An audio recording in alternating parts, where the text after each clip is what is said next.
Good afternoon po mga kababayan. Nandito po tayo ngayon sa Kanduman, Mandawi City. Pauwi na tayo. Nagaling po sa trabaho mga kababayan. Pauwi na po tayo. 4:45 ang off namin.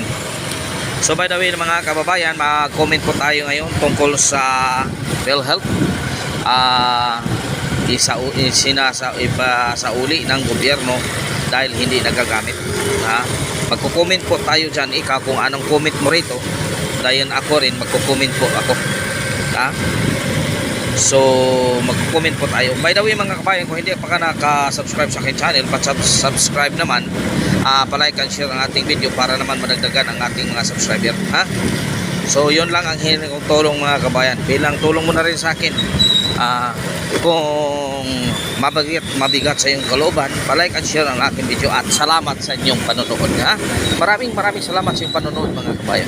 By the way mga kabayan, magko-comment pa ako para sa akin mga kababayan. Itong 89 billion mga kababayan, 89 billion na ipasauli ng gobyerno sa PhilHealth kaya hindi nagagamit. So para sa akin maganda mga kabayan na isauli talaga ng PhilHealth. Hindi man niya nagagamit. So may ang problema lang dito, isauli ng government pero gagamitin yan sa program. So hindi natin alam kung saan pupunta ang 89 billion. Bakit mga kababayan? Ito ay excess na ito sa budget na PhilHealth. Kung tutuusin mga kababayan, kung tutuusin, kung para sa inyo hindi dapat isauli, para sa akin dapat isauli. Kasi hindi yan makukurap at makukurap yan sa pamunuan ng PhilHealth. Mga kabayan, makukurap talaga yan. Bakit mga kabayan? Kasi ang insurance ng PhilHealth, hindi ka naman mapagkapag-loan. Hindi katulad ng Pag-ibig na mag-loan ka, pwede rin. Itong PhilHealth, ang insurance mo, hindi talaga mo makukuha. Diba? Okay lang yung 89 billion, ilan lang. Example ngayon, ikaw, hindi ka pa nakagamit ng PhilHealth. Ikaw ay member din ng isang PhilHealth. 30,000 ang magagas gamit mo dyan. So 30,000 kung ikaw ay hospital. So maliit lang mga kababayan. Kung ikaw ay may karamdaman at uoperahan, yung 30,000 mo kulangin.